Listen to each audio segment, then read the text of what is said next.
So, do you still have an implementer, or are you just kind of running solo? Yes, we still have an implementer. Anastasia's our implementer. Cool.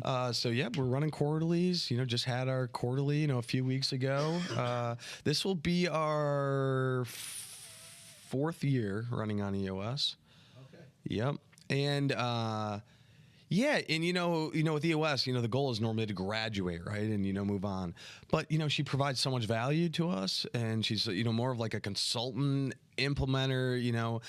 At the end of the day, I'm not gonna sit here and say I know everything. I'm 31 years old. I'm still very green in the grand scheme of business. So I'm trying to surround myself with just really good, genuine people. But Anastasia's ran businesses. She's an expert EOS implementer. So very grateful to have her in our corner.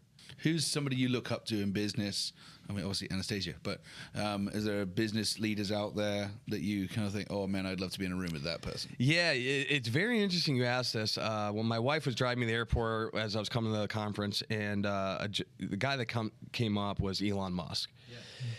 And really, the guy's quirky, right? He's a very unique dude. But what is so intriguing for him is he thinks differently than everybody, and I find so much value in that is, not taking things for what they are, thinking what the possibilities are. And when you listen to him speak, there's 2 things that really, I gravitate to. One, he's extremely intentional.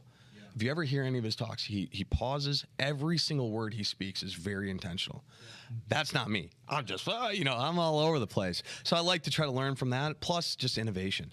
I think, that's key, and so for me, he would be someone I look up to. And that was really what drove starting a virtual assistant company when no one had a clue what the heck that was. I mean, there's no Zoom, and people are like, what? You're only going to work a couple hours and you're not going to come to my office? You're just going to work from your house? I mean, that was craziness. Yeah. And, it's interesting. I had just thought about it forward enough to think, that's an old model, right? And even, due to the pandemic, now most people do work remote. It's very common. And so, yeah, I'd say just him, innovation and just being very intentional with words and thoughts. I look up to him from that perspective. That's great. Yeah. What about some of the potential threats onto your business? AI, ChatGPT, all of the other things that go into that. That's a great question. How does that make you sweat, and what are you thinking about it? It doesn't necessarily make me sweat. It really is just another tool in the tool bag, really, the way I view it.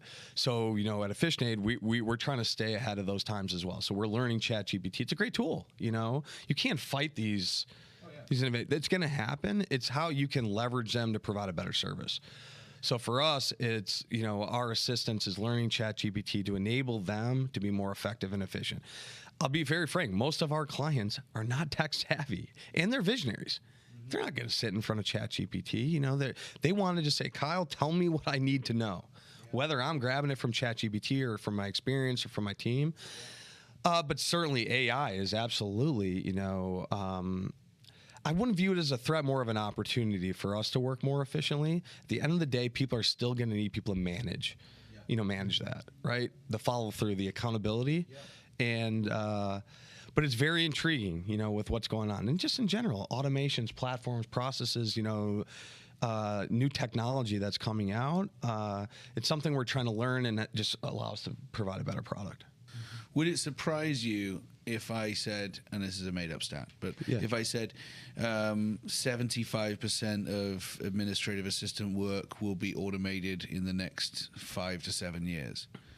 Wouldn't surprise me by that statistic. I think it's that's the number. I know you're shooting from the hip on it, but it wouldn't surprise me. Well, I'm mega smart, so I that's did the so calculation true, right? in my head. Exactly. That like statistic's probably Musk.